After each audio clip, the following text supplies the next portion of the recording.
Saya minta maaf. Tapi kalau tak ada benda baik nak buat, jangan buat. Buat benda yang baik dulu. Celik mata nak buat benda yang baik. Itu je. Baru-baru ini hangat tentang isu pelawak wanita yang didakwa menghina agama Islam semasa membuat persembahan di sebuah kelab komedi di Taman Tun Dr. Ismail, Kuala Lumpur. Berkongsi pandangan mengenai isu ini, pelawak Aceh berpendapat sepatutnya pihak tertentu perlu melakukan tapisan sebelum melakukan sebarang lawak jenaka supaya tidak menyentuh sensitiviti masyarakat.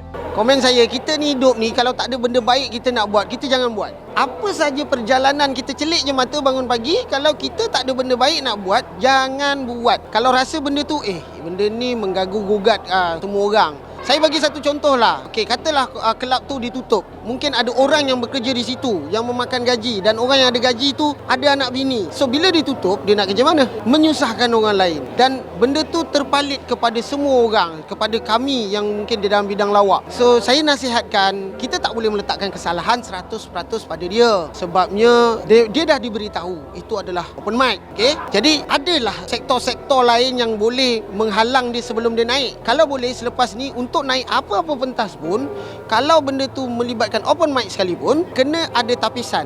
Contohnya, kena bagi tahu, kau nak bawa cerita macam mana? Kau nak bawa pasal agama ke? Okey, cerita agama kau macam mana? Boleh nak buat cerita pasal agama, komedi pasal agama ni boleh.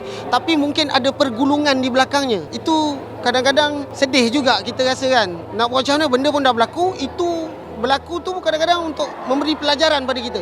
Saya sendiri kadang-kadang kesilapan yang benda-benda macam tu takut nak buat di atas pentas. Itulah sebabnya kadang-kadang komedi sekarang di atas pentas atau pertandingan semakin berkurang lawaknya. Disebabkan ada sekatan-sekatan yang kami tak boleh buat. Body shaming, kulit, bangsa. Kami jadi takut. Jadi takut nak bawa, contohnya kalau temanya budaya, kita nak bawa berpakaian, kita jadi takut.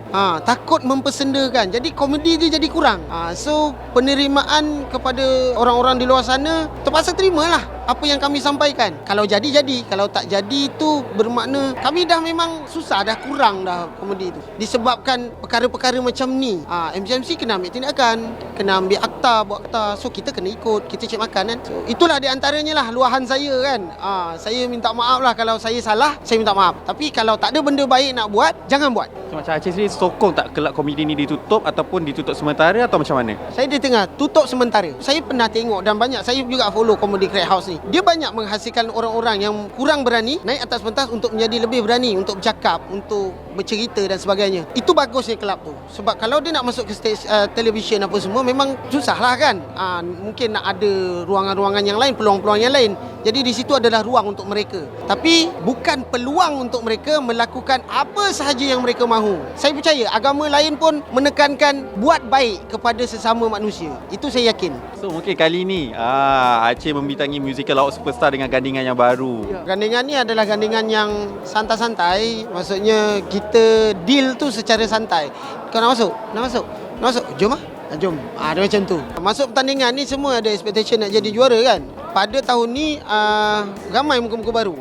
Itu yang sebenarnya kita nak. Kita nak cari muka-muka baru untuk melapiskan bidang-bidang komedi ni. Di mana kita tak boleh selamanya berada di kelompok-kelompok untuk pertandingan.